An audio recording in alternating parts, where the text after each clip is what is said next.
जब से पवन सिंह ने ज्योति सिंह से तलाक लेने का अर्जी अदालत को दिया है, तब से ज्योति सिंह और पवन सिंह के बीच में हमेशा एक नया बखेड़ा सामने खड़ा होते हुए नज़र आ रहा है। जी हाँ दोस्तों, जैसे कि आप सब जानते हैं कि अदालत ने अगले 25 मई को अगली सुनवाई का डेट दिया हुआ है, लेकिन इससे पहले दोनों के तरफ से आरोप और प्रत्यारोप का सिलसिला काफ़ी तेज़ी से वायरल हो रहा है। लेकिन दोस्तों, इस बार एक अलग ही बखेड़ा खड़ा हो गया है अक्षरा सिंह को लेकर के। जी हाँ दोस्तों, मैं आपको पूरी खबरें विस्तार से बताता हूँ, बस आप इस वीडियो को बिना स्किप किए लास्ट तक ज़रूर देखिएगा। और हाँ दोस्तों, अगर अभी तक आपने हमारे इस चैनल को सब्सक्राइब नहीं किया है तो तुरंत सब्सक्राइब भी कर लीजिए।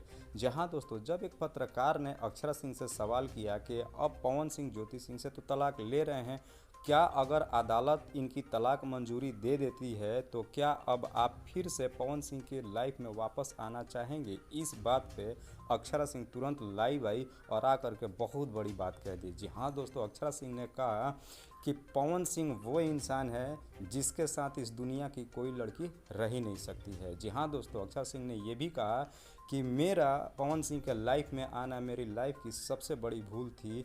मैं जानती थी उस वक्त कि पवन सिंह ऑलरेडी 2 शादी कर चुका है, लेकिन इसके बावजूद भी उसके लाइफ में आई क्योंकि मुझे लगता था कि वो दोनों लड़कियां गलत है। लेकिन अब पवन सिंह जब ज्योति सिंह से तलाक ले रहा है, तब हमको पता चल रहा है कि दरअसल सारी लड़कियां गलत नहीं हो सकती है। और मैं भी पवन सिंह को काफ़ी करीब से जान चुकी कि एक्चुअल में पवन सिंह किस टाइप का इंसान है।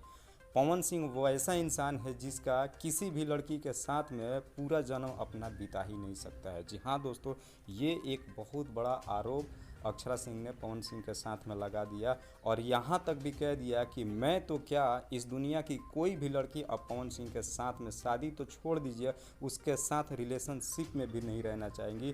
पवन सिंह इतना गंदा इंसान है। लेकिन दोस्तों, जैसी इस बात की खबर पवन सिंह को मिली, पवन सिंह भी तुरंत लाइव सामने आ गए और अक्षरा सिंह को जवाब देते हुए कहा कि अक्षरा, अगर तुमको हमारे बारे में नहीं मालूम है, सच्चाई नहीं जानती हो, तो बेहतर है तुम अपना मुंह बंद रखो, हमारे परिवार के मामले में अपनी टांग ना अड़ाओ। जी हाँ दोस्तों, अब इस वक्त ज्योति सिंह और पवन सिंह की लड़ाई छोड़ और ये लड़ाई अब अक्षरा सिंह और पवन सिंह के शुरू हो गया है। लेकिन दोस्तों, मैं आपकी राय जानना चाहता हूं कि आप पवन सिंह को कितना जानते हैं। अगर वाकई में आप पवन सिंह को बहुत करीब से जानते हैं तो इस वीडियो के माध्यम से आप कमेंट में ज़रूर बताइएगा कि दरअसल पवन सिंह और ज्योति सिंह में कौन गलत है और कौन सही है, या वाकई में पवन सिंह गलत है। आप अपनी राय हमें कमेंट बॉक्स में ज़रूर बताइएगा।